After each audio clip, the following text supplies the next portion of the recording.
मैं ऑफिस से घर पहुंच गई थी। घर पहुंचने के बाद मैं हाथ मुंह धोने चली गई। फिर मैंने माता रानी के लिए प्रसाद बनाया। प्रसाद बनाने के बाद मैं तैयार होने चली गई, क्योंकि आज मेरा शुक्रवार का वैभव लक्ष्मी मैया का व्रत था। उसके बाद मैं मंदिर में चली गई। आप मेरा मंदिर देखेंगे, यहाँ हर तरफ आपको माता लक्ष्मी और बाकी भगवान दिखाई देंगे। तो मेरे घर में माता लक्ष्मी का एक अलग ही स्थान है। मैं माता लक्ष्मी को भगवान कम और अपनी माँ ज़्यादा मानती हूँ, क्योंकि मेरी मम्मी की डेथ के बाद मुझे सिर्फ मेरी लक्ष्मी माँ ने ही संभाला है। और जब मैं कोई भी अपनी मैया से कोई भी चीज़ मांगती हूँ ना, तो मेरी माँ उसको ज़रूर पूरा करती है। और उसने मेरे को कभी किसी चीज़ की कमी नहीं होने दी मेरी लाइफ में। तो मेरे पतिदेव जल्दी आ गए थे और माता रानी के लिए मिठाई लेकर आ गए थे। यहाँ पे उन्होंने मैया के लिए कुछ प्रसाद भी भुना। उसके बाद मैंने एक चौका रखा। चौके के ऊपर मैंने लाल चुन्नी रखी। लाल चुन्नी के बाद उस लाल चुन्नी के ऊपर मैंने मुट्ठी भर चावल का ढेर किया। उसके ऊपर मैंने तांबे का कलश पानी भर के रखा। उसके ऊपर मैंने कटोरी में एक सिक्का रख दिया। बोलते हैं सोने का गहना रखो, सोने का ना हो तो चांदी का और नगद रुपया भी चल सकता है। उसके बाद मैंने वंदन स्तवन पूजन वगैरह किया और माता लक्ष्मी के 7 स्वरूपों का सच्चे दिल से दर्शन किया। जो आपको साहित्य संगम की पुस्तक में माता के 7 स्वरूप मिल जाएंगे, उनको तिलक करके उनकी आरती करी।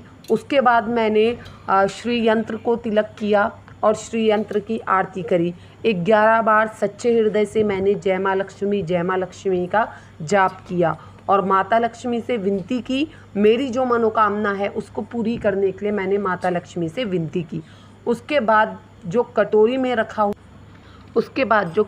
रखा हुआ गहना था, उसको मैंने तिलक करके मैंने मंत्र का जाप किया। या रक्तांबुजवासिनी विलसने चंडा सुतेज वसनी या रक्तांबुजांबरा हरि शक्ति या श्री मनोयादिनी या रत्नाकर मंथना तट प्रगंटिता विष्णु साव्या गेहिनी सामा पातु मनोरमा भगवती लक्ष्मी पद्मावती। तो इस तरह ये मंत्र है और मैंने इसका जाप करके आरती करी।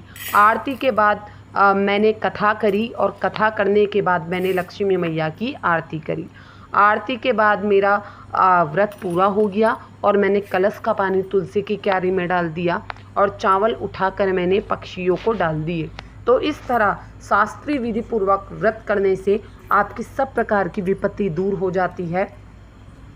जिसे संतान ना हो उसे संतान प्राप्ति होती है। सौभाग्यशाली स्त्री का सौभाग्य अखंड रहता है। कुंवारी लड़की को मनभावन पति मिलता है और माता लक्ष्मी का चमत्कारी वैभव लक्ष्मी जो करे उसकी सब विपत्ति दूर होकर आदमी मालामाल हो जाता है। तो इस व्रत के प्रभाव से मैंने देखा है कि मेरे पति को भी बहुत तरक्की मिली है और मेरे घर में भी मैंने अपने जीवन में भी बहुत कुछ हासिल किया है सिर्फ माता रानी के आशीर्वाद से। उसके बाद मैं ये प्रसाद ले गई बच्चों में और अपने पति को वितरित करने के लिए।